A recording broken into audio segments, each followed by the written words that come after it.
Hello po and good morning. Today is Saturday, October 24, and we are happy po to meet all our young doctors again to recap our conference, which we held po last October 15 to 17.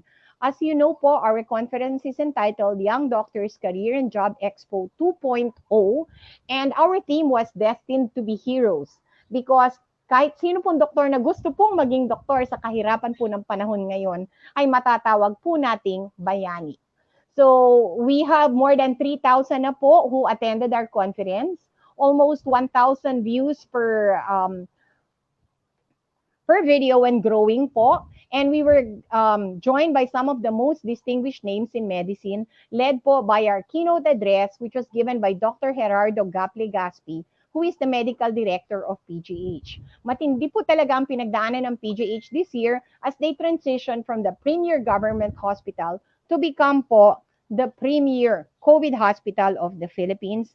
And Dr. Gap walked us through their decision-making process, how they underwent negotiations po, and how they eventually worked together para po to move us forward in our battle against COVID.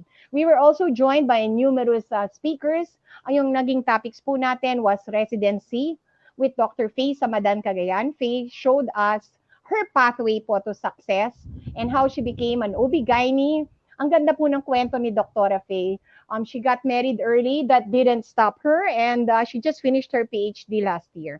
So it's a journey po talaga. And for those taking up residency, makinig kayo. So she cannot tell you what to do, but she gave us po yung decision tree na dapat nyo pong daanan. Of course, we were joined by our corporate health career talk with Dr. Carissa Alejandro. Dr. Carissa Alejandro is very young, but she has a very good job po and a very responsible position. Ang dami niya po tinayong ospital with Ayala Health, and this is the externals and strategy head po of Ayala Health. And she also introduced the Ayala Health companies po. They are there on our virtual booth po. In the afternoon on the first day, we were joined by residency directors Luzon, Visayas, and Mindanao. Napaka-wild po nito. Kung gusto yung magwawala yung mga residency director, manood kayo. It was Dr. Amafi Taizon po of the Medical City. That's Luzon. Dr. Albert Rafanan of Chonghua in Cebu. So that's Visayas. And Dr. Maximo Simbulan, chairman po of surgery. Siya naman po ang Mindanao from the Northern Mindanao Medical Center. Also a COVID center. On the second day po, we had the panels po of the students, med students or batch 2020, paano na po sila. That includes Dr. Michelle Ayala from UST, Dr. Seth Yao, pumunta po siya ng Amerika during the pandemic, Dr. Ivan Gabriel Simpauco from UST, sorry, Dr. Michelle is from UP, and Harvard student, si Dr. D po, no? Dr. D from Harvard. Nalaman po namin na yung Harvard student ay galing pala na Xavier. So, nanagalog na lang po kami. After that, the residents. Ang gagaling po ng mga residente kung paano po sila maging chief resident. And we were joined po by the chief resident of internal medicine po sa Medical City. That's Dr. Anton Recto. The chief resident po of surgery. That is Dr. Mario Zamora. The chief resident po of emergency medicine naman po in Makati Med, that is Dr. Antoine Gawaran, and Dr. Joseph Pagyo who went to the US. Sa hapon naman po, we talked to Dr. Melvin Sanicas. Ang title naman po ng kanyang talk is Global Careers in Public Health. So kung gusto niyo pong umikot ng mundo, you listen to Dr. Melvin. And the last day, puro DOH po yung speakers natin. Asak Tayag, they're hiring 12,000 doctors. Dr. Pretzel Tolentino, if you want to earn 80,000 a month, sumali ka sa Doctors to the Barrios. And the last talk po was the most talagang masaya rin ho. And that was called Pandemic Style for Doctors. Led po by style experts, Dr. Jerome Go, the psychiatrist, Miss Sandra Limimasa, the couturier, and the third style expert po, Miss Tony Aviles, makeup artist and corporate trainer. Lahat po, their talks, we have decided to extend this until November 20 kasi po November 15 is the board exam. So marami pa pong mangangailangan po ng guidance after the board exam or the PLE. So hanggang November 20. Okay? So today we're going to be joined. This is such an interesting talk. And one of our primary sponsors po was Medify. which is po a telemedicine company. Ngayon po, they're joining us again today to let us know more about tech, to let us know more about medicine, kung paano po sila nag-merge into what we now call telemedicine, at kung paano po ito lumago, and why we all need to know about telemedicine. As doctors and as patients, gagamitin po natin ito because this pandemic is not gonna go away. So hopefully, we become familiar with telemedicine. It's a new world, and Medify is here to join us to explain more po. Okay?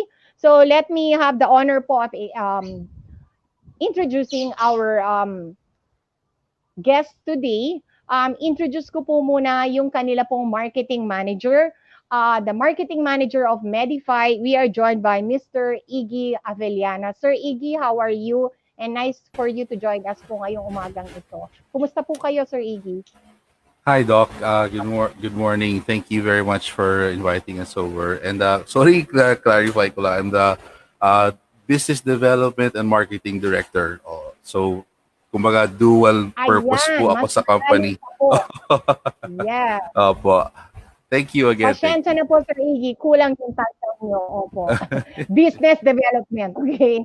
So, nakausap na po natin si Sir Iggy last week, but we are happy to learn more about their company and to learn more actually about the telemedicine industry. It's new, but it's booming. So, andito po si Sir Iggy to help us understand. And of course, we are very honored. Pinili ko po siya to introduce as the last kasi po siya po yung talagang main guest natin. It's very interesting for us all, as most of us are doctors eh. Let's meet a tech entrepreneur and a tech CEO who is interested in medicine. At sasabihin po niya sa atin why tech is important ngayong panahon na to, and how he developed po his company and how it can help all of us practice better. So, siya po, he has numerous tech companies. He's been in the tech field for a very long time. Pero batang-bata pa ho ang outlook niya. I would like to mention his companies, Proud Cloud, that's a software development company, Launch Garage, a startup incubator, and Medify. Please join us po to meet the CEO of Medify, Mr. Jay Fajardo. Sir, thank you so much for giving us your time po today. Good morning. Good morning, Doctora. Good morning, Iggy. Thanks for having me.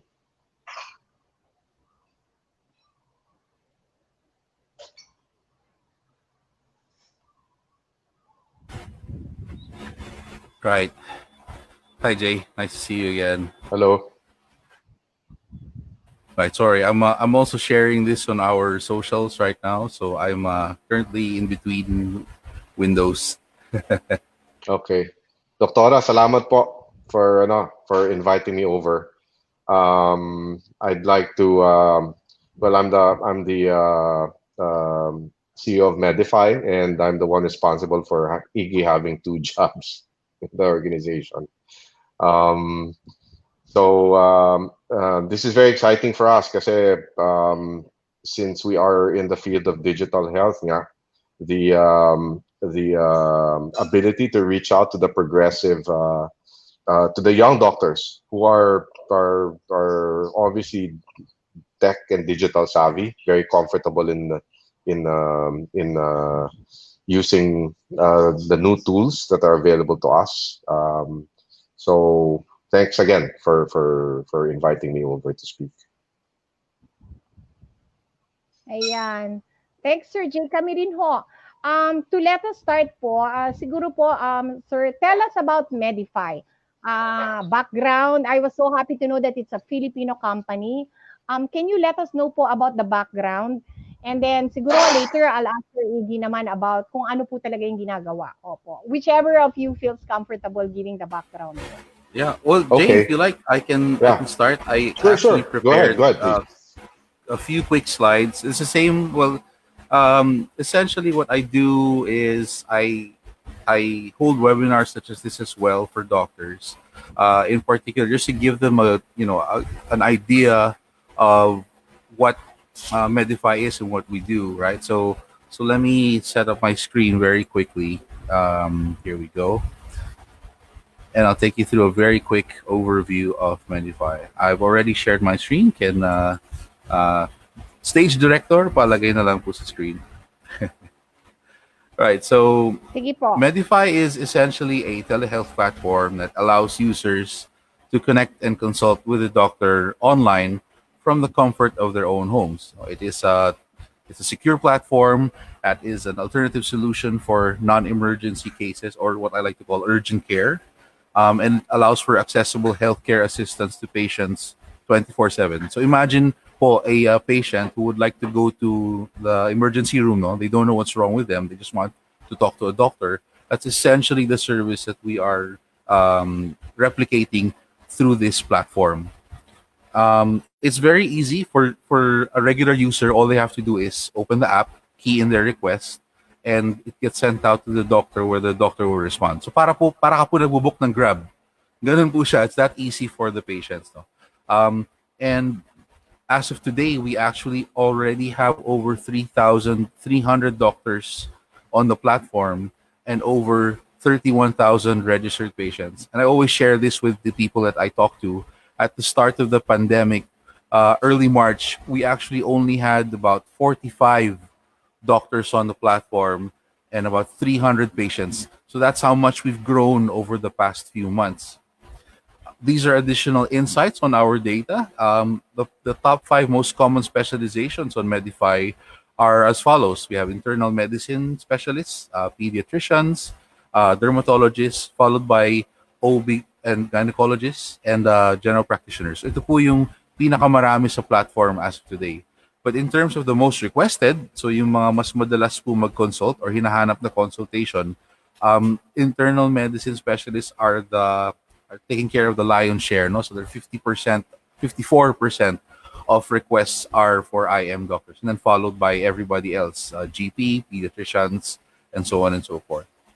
Now, we currently have two platforms. Now, if you're a patient, you use the Medify for Patients app, which is a mobile app and available on iOS and Android. But for our doctors, well, all they have to do is log on to medify.com via their browser on any device, no? And they'll be able to access their account. So it's very convenient, very fast. Um, we have two kinds of services that are available for the patient and the doctor.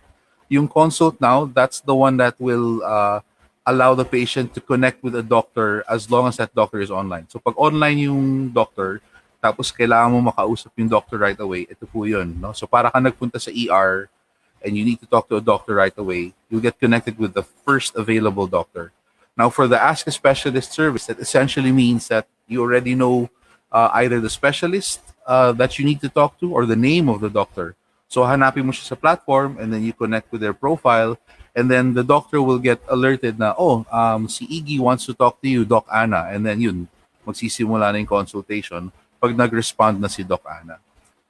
So, I'll do a very quick video demonstration of the actual consultation proper.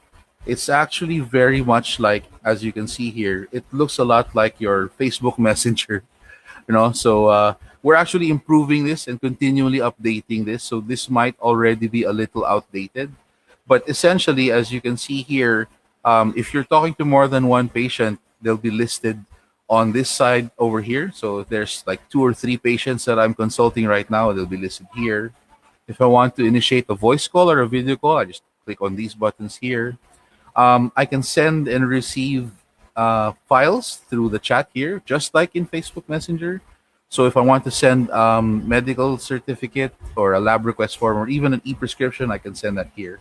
And then this little area here on the right-hand side, it just lets me take down notes. No? So the doctor can take down personal notes of the patient para lang hindi mawala. And these are only visible to the doctor. So it's very straightforward, hopefully it's very easy to understand even for non-techies. That's the goal that we're going after, no? To allow this to be a very frictionless experience for the doctor. So ganun lang po, no? So magsa-start lang yung consultation, magcha-chat lang kayo, mag-voice call, and then yun na po. Pag in-end na po ni doctor yung consultation, mababayaran na po siya. So it's very convenient as well. You don't have to open several different apps para lang mag-voice call, para lang maningil. You know what I mean? So everything is already on the platform. So that's pretty much it. Now, so for any doctors who want to join in and try it out, registration is free. There is no monthly subscription fee. All you have to do is go to medify.com. Right. So that's pretty much it. That's my quick intro. Ayan. Thank you, Sir Iggy. Maglagay po kayo ng QR code sa ipopost nyo sa atin para diretso na po silang makapag-fill up so Oo that nga, they Jay, can join kailangan na natin Medify ng immediately. QR code, no? Yeah, madali lang yan. I Yeah, mean, add a QR we just code po generate as one. well. We'll Um, post it on the site. Opo, magdagdag po kayo ng QR code para babarilin na lang po nila and all the doctors can join Medify. Opo. Hmm. Sir Jay, please tell me, I'm just so interested talaga sa kwentong ito. Please tell us the advantages of a Filipino company. Kasi ang dami pong abroad. Opo. And it is nice, it's my honor to meet a Filipino CEO po of a tech company. So please tell us Well, yung how you started, how you thought about this, and why it's better to buy Filipino even sa tech. Opo. sige. Well, yeah. Again, thanks for having us over. And the story where how Medify started is quite interesting. And yes, it is a Filipino company. The founders are Filipino. Um, my partner actually had this idea because he was a professional soccer player, football player in the local league, the Philippine Football League. He used to play for Loyola Meralco Sparks. His name's Freddy Gonzalez. He's actually also a former member of the national team. And being an athlete, um, he experienced a lot of injuries, and his particular injury required care from doctors abroad. And he had this doctor, regular doctor in San Francisco, which he regularly saw. Um, that's where the idea came from. If he could actually have a platform that he could get on and talk to his doctor, even without leaving the Philippines, that would definitely save a lot of time, a lot of traveling hassle, a lot of cost as well. So there's a lot of economic benefit. There's a lot of logistic benefit in telehealth. That's really the use case that he imagined, and it really was born out of a specific problem. It's a solution that addresses specific problems. Then we set out to build it, and it took us a while, maybe a year to develop, and we launched finally in November 2015, our version 1. Tapos tinesting na namin, nag-beta test kami, and we started getting doctors on board just to see if how doctors would use it and how patients would interact with their doctors online. We had learnings over the years. We even visited places like Stanford to learn more about how telehealth is being used and digital health in general is shaping the future of healthcare. And we discovered that the a lot of the telehealth experiences happens asynchronously, meaning it's not real time. About 80% is asynchronous. It's chat, send a message, and then reply after a certain time and reply at your convenience. So it doesn't have to be a one-to-one experience. So we set out to build what Medify is today, which is a chat-centric app. The first contact with your doctor is chat, um, which brings its own benefits nga, to the practice of the doctor and the consultation experience of the patient. Um, Tinanong mo what the benefit is of dealing with a Filipino company. Why patronize Filipino companies, particularly Filipino tech companies? It's because we are very attuned to the cultural nuances of the Filipino, being Filipino. So the different nuances of the market, whether it's in the Metro Manila area or other parts of the Philippines. We recognize that we have varied cultures around the country, so we're able to adapt well or quickly to when we face these market dynamics. Um, Another thing is, syempre, we want Filipino companies to succeed. in our tech startup world, a lot of the companies that we see that are succeeding, especially in the region, are from other countries: Indonesia, Malaysia, Singapore. Medyo parang napapag-iwanan na yata yung Philippines. So we really encourage us, our fellow citizens, to patronize technology companies from that are built in the Philippines. Mahaba nga story ng Medify kasi we also have our COVID story, our how Apo. the Pupuntahan quarantine natin yan. changed, no? Opo. Sige lang. Oh, so I yeah, will, I will let me not stop forget there. that po. Opo. Sige. Opo. Okay. Opo. Pupuntahan po natin yung COVID story yan. Opo. We will go there. Opo. Thank you, Sir Jay. It's very nice to hear Filipino companies po and Filipino entrepreneurs investing in health. Sir Iggy, please share with us, sino ang mga patients ng Medify? Are they all from the Philippines? Meron bang abroad ngayon? Paano? That's actually a good Parang what I question. heard is that some OFWs are very interested That's na right. rin po. That's right. Oo. So obviously we started with majority from Metro Manila, but as the pandemic continued, a lot more people from different parts of the Philippines started signing up. We saw a huge surge of users from Cebu as well as the Mindanao Davao region, and Iloilo as well. But it's still majority Metro Manila, the most active user base.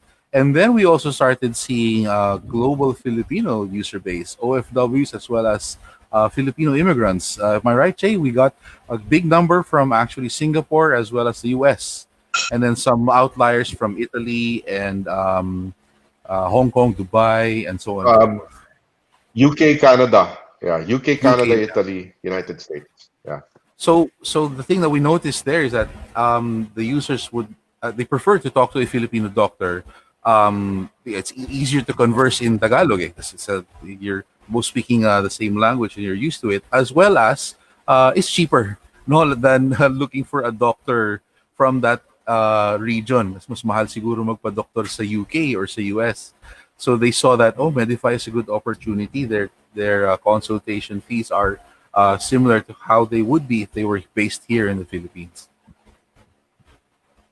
So yun po, yun yung user base ngayon ng Medify. Um, Thank you, Sir Iggy, for sharing that with us. Ang dami, including OFWs na ata. Oo. Sir, one of the most common questions that I always encounter is, how are you going to work with HMOs? As we know po, yung mga HMOs, they dominate the industry, even po offline.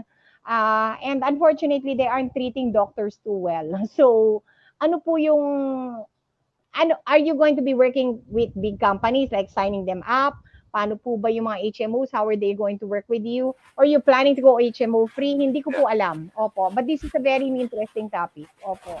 Well, to be I perfectly don't know kung honest, si Sir or Sir Iggy ang dapat sumagot doon. Opo. yeah. Well, Yeah, right I've got my now, own views on that kasi we've encountered nga this over the years. yeah. Um, right now, we're not focused on working with HMOs. Only Okay. because it's too difficult and it disrupts the business model that we have. Kasi, as you know, our business model is based on the professional fee that the doctor sets when they sign up. So it's very simple. It's the doctor says, "This is my PF. You consult with me, then you pay that." That's pretty much it. The introduction of HMOs, although um, um, provides the benefit of huge market reach, um, really disrupts the business model of Medify and the doctor himself, the doctor themselves. Kasi it's not masyadong malayo yung yung difference ng what the HMOs pay versus what the doctors charge. And it goes against our philosophy of democratizing healthcare. When we say democratizing healthcare, it's really decentralized. Everybody can set their what value they have, that what PF they want based on how they value themselves, and then the patients can also choose based on that. Um, so the HMOs are, although are very friendly to patients because they address a mass market. They actually bring more patients onto the platform. It's still disruptive, and it's still tough for us to adapt to it or to embrace it. So we're still exploring. We don't know how we'll integrate HMOs in the near term, but we're still open to ideas on how to do that. Even from the inputs with the inputs of the medical community, the healthcare professional community, because we value their insights as well on how we'll be able to bring in HMOs onto Medify.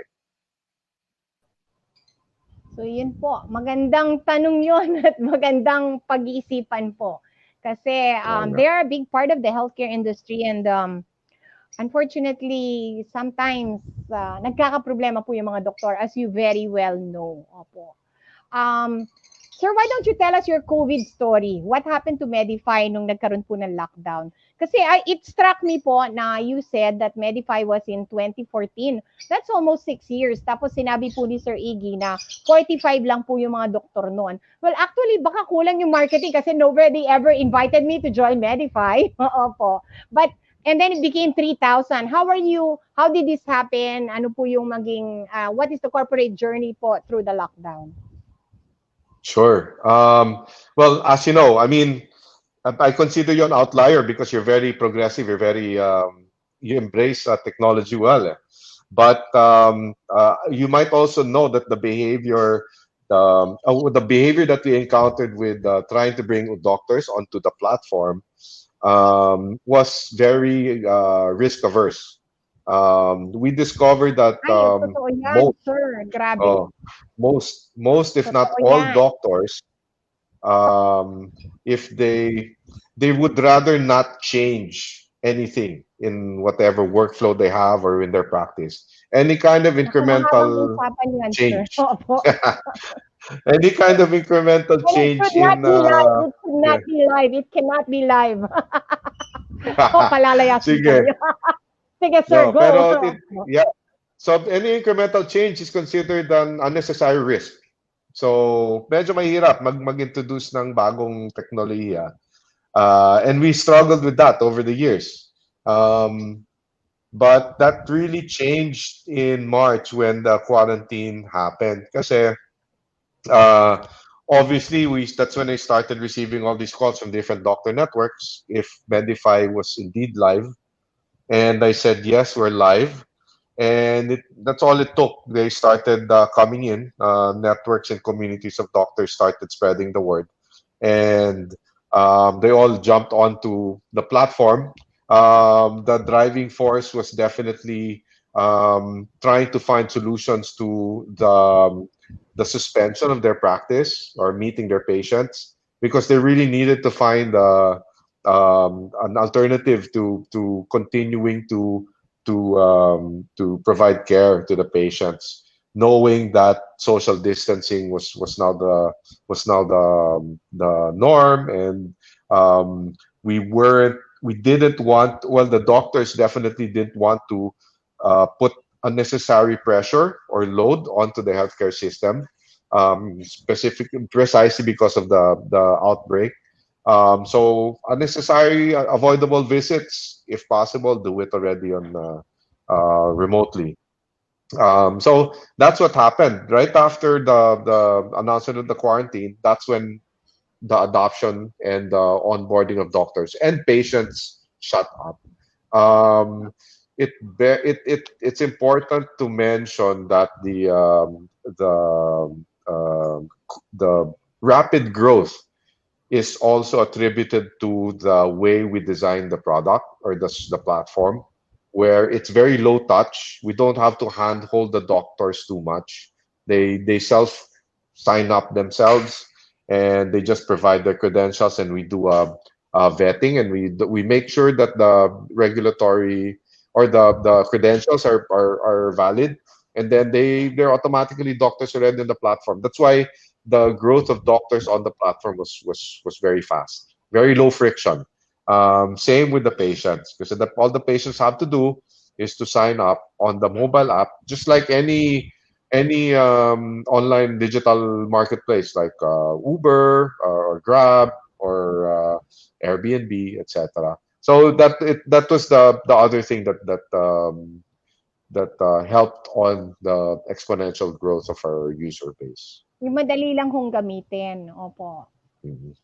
Tama. And very instinctive. Parang alam na ho nila kung saan sila magpe-press without you're telling them everything. That's right. That's Malaking right. bagay. Well, we struggled early on, no? I mean, we were having a hard time, as just since we sort of like got pushed into public service prematurely, if I can call it that. We also had our birth pains. So we were studying how the doctors were using it, how the patients were using it. We started introducing features. We took out features that weren't being used or were just useless or hindrances to providing care. And we really built out the platform on the fly as people were using it and coming in. So parang tawag namin dun sa in the world of tech startups, it's like building a plane, jumping off a cliff, and building a plane on the way down. Parang ganun yung experience namin. So, ngayon, medyo okay na siya. The load is the architecture can now bear the growth of the user base, which we struggled with very early, first couple of months. But now we're in a good place already. Sir, ilan po yung are you mostly coders? Hindi ko alam because I'm not a software po. What is Medify mostly mga encode mga gumagawa ho ng code? I don't know po. Well, Just curious. we have a big engineering team, which takes the bulk of our operations and product development.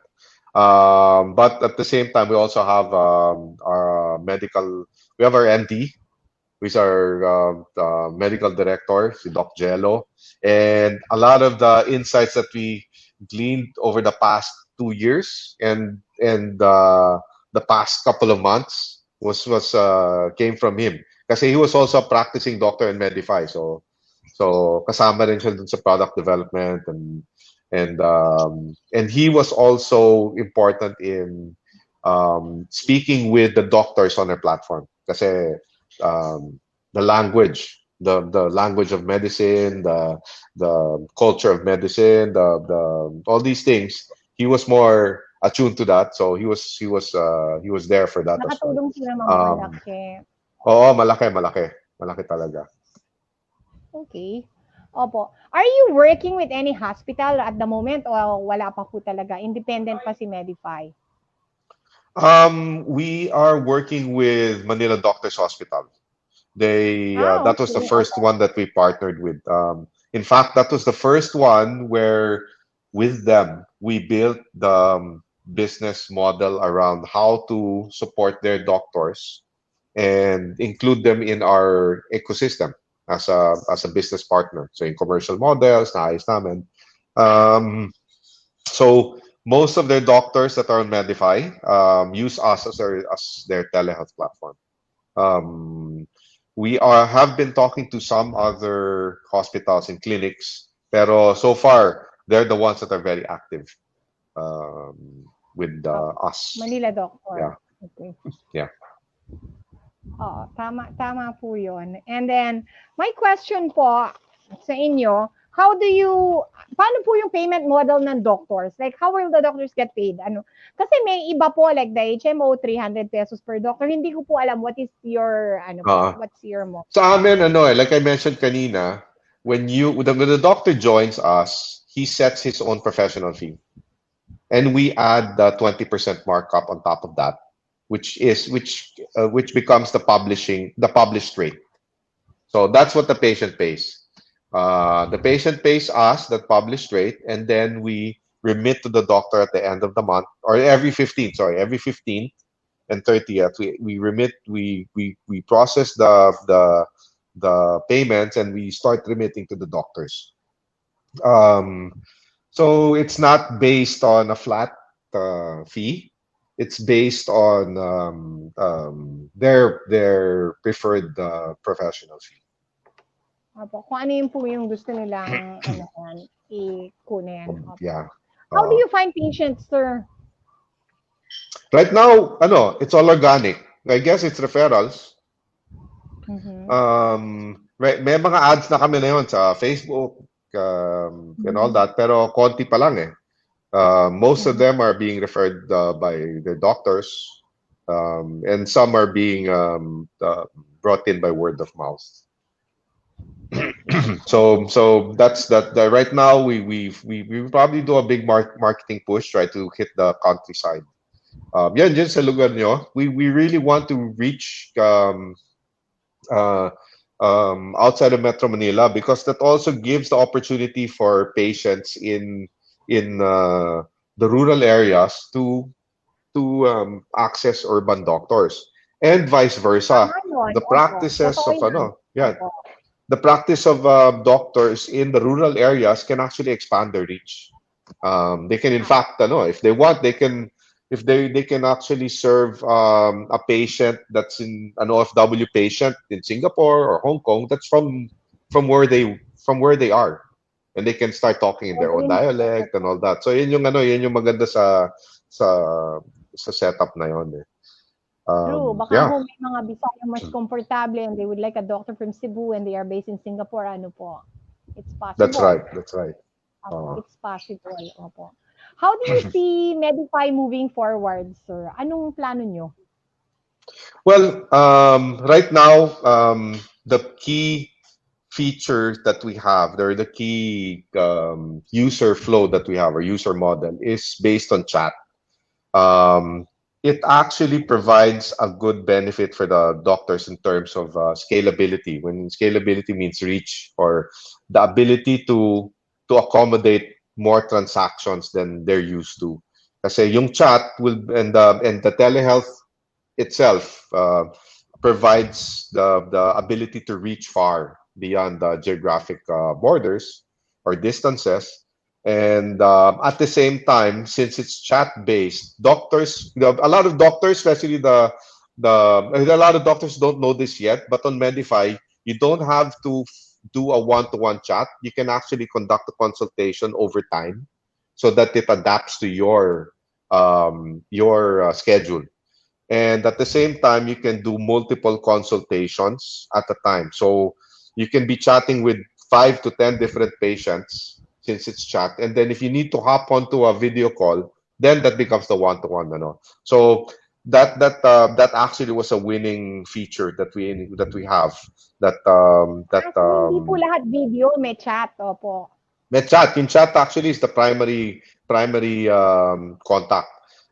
So you can chat with 5 patients at a time if you want, and over the course of the Mas whole gusto day. ng mga tao po yung chat. Okay. Ay, hindi ko alam yun, Oh, sir. yeah. That's interesting to me. Opo. Yes, That is kasi interesting to some, me. Opo. and it's fast, kasi some actually just conduct consultations, 10, 15 minutes, and then they already have a prescription without even having to do a video call. Um, Kasi Okay. yung symptoms and all that, they show, maybe even derma, they'll upload a photo of their condition. The doctor already knows what it is. So, mabilis. Now, given that, our roadmap allows us to use the chat platform to try to introduce different technological developments. No? Maybe suggested, not suspected diagnosis, para may assisted, parang AI assisted diagnosis. This is what's probably happening. Tapos, pwede rin kami mag-expand outside of the app. We can probably expand to, since chat-based na siya, pwede na siya dun sa mga, maybe smart speakers. We'll see. Those are the plans that we have in the future. Yung mga Alexa, Yun ang Google mga Home. plano. Oo. Yeah. Parang parang ide-direct na kayo, opo. Yes. I don't know, baka si Sir Iggy po ang gustong magsagot nito. Paano po magbabayad yung mga pasyente? Like, Paymaya ba? Bank deposits? I don't know po. Opo. So right now we currently have credit card and debit card payments included in the platform, and we've actually recently just already incorporated Gcash and GrabPay as our payment options. We're currently working on the build so that it should be out in the next week or so. So by that time, pwede na po mag Gcash and GrabPay yung users, no, para magbayad for ng consultation. But yeah, we're working towards Marami more po. payment Opo. options in the near future. In fact, we're also coming up with an e-voucher product, a third-party system where Opo. basically somebody with a voucher, a Medify voucher, can use that to pay for their consultation. No? Tapos pwede nila makuha yung voucher from different online stores like Lazada or Shopee. No? So things like that, we're coming up with more solutions para mas accessible po ang Medify. Yeah. Okay. Sir, meron po ba kayong EMR and radiology system, and can you explain that? I don't know kung si Sir J or Mr. Iggy po. Ako, kasi we had that in version 1. It wasn't, we had an EMR, so the patients could actually enter their medical history onto Opo. the platform. Opo. Meron rin kami dating DICOM viewer, where the patients could actually upload their medical imaging. But we Opo, no quickly X-ray, opo. discovered, we quickly discovered na those features were, a lot of doctors are saying hindi namin kailangan yan. Kasi yung Okay. EMR, yung sabi, in a consultation, that's all passing information and sometimes they're obsolete already. Opo. And so we already chose to focus on just the making sure that the patient and the doctor can easily find themselves and connect with each other and conduct that consultation. Opo. That was the mission. It's to get patients to talk to their doctors. Very simple. And we Opo. quickly realized, and you know this kasi yung pain points ng healthcare system natin medyo mabigat, no? I mean, some say that about 2/3 of Filipinos will never get to see a doctor in their entire lifetime, Totoo and yan. Ang sad. we have a clear gap in the number of doctors per Filipino. That is actually the pain point that we chose to solve. We view EMR, radiology, that's all efficiency solutions. Those are solutions to problems of efficiency, etc. And if you allow me to say so, parang we consider that a first world problem. And Wow. right Opo. now, yeah, we consider the real problem to be access to healthcare. And that's what we Wow. set out Opo. to solve. Yeah. So, wala ho kayo, paano ho kung second visit ng pasyente, paano po malalaman ng doktor kung ano yung pinag-usapan? Opo. Kasi Hindi, ako, I cannot remember all my patients. Opo. Sure. Well, the patient, that we have that on the platform. When the doctor gets on the dashboard, makikita niya yung history niya with this patient. Everything that transpired on Okay. Medify with their patient, it's Opo. there. You can Opo. even the notes and all that, no. Okay. So, meron ganon. That Opo. we have. Pero yung mga EMR that goes back 5 years, 10 years, we did away with Ay, that hindi na. na Eh. ho. We did away with that. It's not Yeah, pero ito we do have that in terms of consultation history. Even the consultation itself is the transcript is in full view. So makikita mo kung ano yung pinag-usapan nyo mismo. Ang wala lang kami yung recording. We don't have that. I mean the conversation, but we do have the conversation and chat. We also have the notes and any documents that either party shares with each other on the chat, whether it's a photo or a medical lab report, etc. Nandun lahat yon sa history niya. So nakikita naman po. How do Yes. they upload CT scans po and X-rays? Assuming nagpa-CT scan po sila in X-ray, can it be The viewed by the doctor? Opo. Sure, yes, they can. They can upload it as images, graphic images. No, we try to do an actual DICOM viewer, like for example, for MRI yung mga layers and CT scans, kasi may layering Ah, yan eh. We were doing that mahirap. before, no? Opo. Medyo mabigat yung yung file. So right now, we just leave it to the patient to upload maybe a scan of the X-ray or an image of the X-ray, whatever they can get that's in maybe JPEG, PNG format, TIF, that then they or PDF even they upload it to the chat so the doctor can view it right there. So meron po. Okay. Yeah.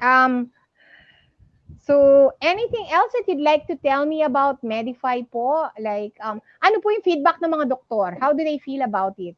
Or napilitan lang, and what if the pandemic would be okay na? Babalik ho ba sila sa Right. dati? Or do you think this is it na po? Well, my own personal opinion is that they were introduced to a benefit that they probably won't be able to do without after the pandemic. Kasi even the patient side, no, I mean, it's a convenience that's like all of us. I mean, digital wallets. We're all gonna get out of this pandemic knowing how to transfer digital money to each other with GCash, PayMaya, etc. No, yan yung mga those are the things that have changed.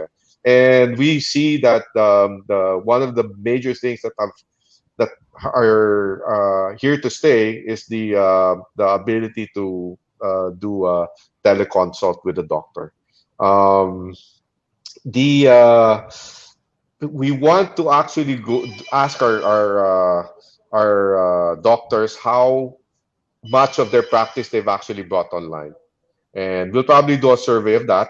And we'll also ask them how much of their practice will they retain online um, after the pandemic. We'll hopefully invite us over again so that we can probably share that with you, whatever findings we have. Oh, Kasi we're all gusto curious po about namin that. malaman It's a yan. new thing. Opo. Yeah. Oo. Okay. Um, Sir Iggy, why don't you thank you, sir. I would like to know that. I would really like to know that. Oo. Sir Iggy, why don't you invite people to join Medify uli? And maybe you'd like to share anything? Meron pa ho ba kaming hindi na tanong that you want to let us know? Yeah, so I want to just follow up on what Jay was mentioning, about uh, what will change after the pandemic, right? Will doctors still be using the platform? And what we've noticed is if there are doctors who've already adapted to this technology and already utilizing them in their practice, they found a way to incorporate this with the regular practice. We're not actually saying na, oh, lipat mo na lahat ng practice mo to online. I mean, of course, there will still be a need for physical examination. But what we've seen is the doctors who've started really growing their business through Medify, they've expanded their practice. No, they're now taking calls while they're relaxing at home, for example, or after their consultation hours. They'll probably consult with one or two patients. So this again allows the doctor the freedom to be able to grow their practice, and that's a great thing. No, and in much the same way where democratic platforms such as Grab or Uber were able to provide additional income for people who had the resources to do so. Like I had a car and I wanted to share my ride while I was on my way home in traffic, di ba? So kumikita ako habang may ginagawa ko ganun. Ganun din yung naging mindset ng mga doctors na talagang nagpa-perform dito sa platform, no? Nakita nila yung benefit ng additional revenue stream for their practice. And that I think is what will make us become more permanent in this platform. No, even after the pandemic even after the next year or after that, more and more doctors will realize that, oh, the opportunity to earn additional income is opened up because of platforms such as Medify. And the great thing about Medify over all of the other platforms out there is that it the doctor can dictate their own rates. They can specify how much their consultation fee is. And you know what? When we start opening up Medify to other markets and other territories, that will bring even more opportunity to local Filipino doctors. No, what if you're now able to consult with patients from Southeast Asia, from Europe, the US, diba? So we're working towards that. Medify was built to be a global platform, not just for the Philippines. So hopefully in the next year or two, by that time, no, we will now start seeing our Filipino doctors actually consulting patients from all over the globe. Right? So hopefully ganun na po mangyari. And yun, so as you mentioned, I'd like to invite people to our fellow young doctors. No, if you are looking for that opportunity to grow your practice, this is a great platform for you to try. Again, registration is free. There is no monthly subscription fee. All you have to do is go to medify.com and start your experience from there. Yun po, no? That's what I wanted to Ayan. add. Thank you, Sir Iggy. Sir Jay, as a last, anong nakikita nyo in the future for Philippine healthcare? At saka yung universal healthcare, UHC, how is Medify going to go forward po? And work with the government. May PhilHealth remuneration na po ba? Wala pa? I mean, how are we, how do you see it? I'm very interested po talaga. Yeah, one of the things that we've seen though is that the patients are have attempted to reimburse. Um, so that's something that we should see support from the government on mapping out the different frameworks so that patients are able to access universal healthcare vis-a-vis Medify. So we're waiting for that bill to come out. Really, the only thing that we've seen so far um, is the e-prescription guidelines Mm-hmm. that the DOH brought out. That's actually a very friendly, very welcome development because they at least laid down the ability for patients to utilize e-prescriptions already.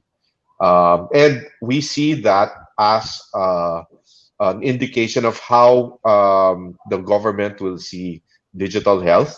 It seems that they're very progressive about it, and I think they really recognize the fact that this is one of the ways that we can leapfrog even developed countries kasi diretso tayo sa digital health and provide access to the different our citizens, the Filipinos, not just here but also abroad. So we're very optimistic about how the e-health bill comes out and how it will work or expand the Universal Healthcare Act. Ayan. Ayan po. Thank you for sharing that, Sir Jay. Anything else na hindi ko po na tanong na gusto niyo pong i-share about Medify? And maybe some words of encouragement, opo, for sa mga doktor na not to be afraid of e-health, opo. And Yeah. also to Well, I patients. don't think. Yeah. Doctors shouldn't be afraid of it because, like you shared with us before, you've been doing telehealth since the early 2000s. So it's not a new thing. It's actually an accepted thing, and it's actually a good thing, particularly for the patients. Sabi nga nila, 70% of hospital and health center visits are avoidable. So why, if we can actually use technology to alleviate undue pressure on the healthcare system, the already sparse healthcare system that we have, we should definitely adopt it. And we're in the digital age. The patients are ready to embrace it. The young doctors are ready to embrace it. So I think it's really the future that we're looking at. Ayan. Ah, great conversation. Ang dami kong nalaman. And I do think that our tech entrepreneurs should we have a big population and laki po ng possibilities. They're That's all right. there. We just have to open ourselves up po doon and be cognizant po for opportunities and take them as we see them. Oo. The Philippines is a big Tama. population, bata pa, ang dami pa pong mangyayari. So, anything else? Okay na kayo, Sir Iggy? Are you No, we're good. okay? We're good. Salamat. Yes, thank Salamat for the opportunity Oo. to talk Kung about i-posting po our sa company. amin, we'll guest you again. We want to know more about Medify. Let's work closely together po, sir. At ako ay Sige magsa-sign up na po. mamaya. Okay? Okay. you. Ayan. Okay, thank you. Salamat We'll look po. forward to that. Thank Okay, you so thank you. much Bye-bye. po. Thank you, Salamat. everybody. It's Bye. our honor. Thank you Bye. po. Ingat. Bye-bye. So, ayan po, young doctors. Telemedicine is the new normal and the embrace na po natin. Hindi na po natin matatakasan yan. Okay? And I think the younger persons are more open to technology. Pero actually, sa totoo lang, wala naman ho yan sa edad. It's the mindset. So, Medify is one alternative po and please consider them. Okay? See you guys. Ingat. Next Saturday, we will be talking po about emergency medicine. Everything else you wanted to know about emergency medicine kasi hindi pa po tapos yung conference natin, okay? The Saturday after that, we'll be talking about the PLE. Sa mga magpi-PLE po, mag-i-interview po tayo ng mga kumuha ng PLE para alam po natin kung paano mag-exam na nakamask. And the last Saturday po, we will be talking naman po sa mga OBs. Everything you wanted to know to be able to be applied to be an OB. Okay? So sa inyo po, every Saturday, we'll be having conferences pa rin po. It's okay to sign up your friends. Please let them sign up po. Okay? Thank you so much.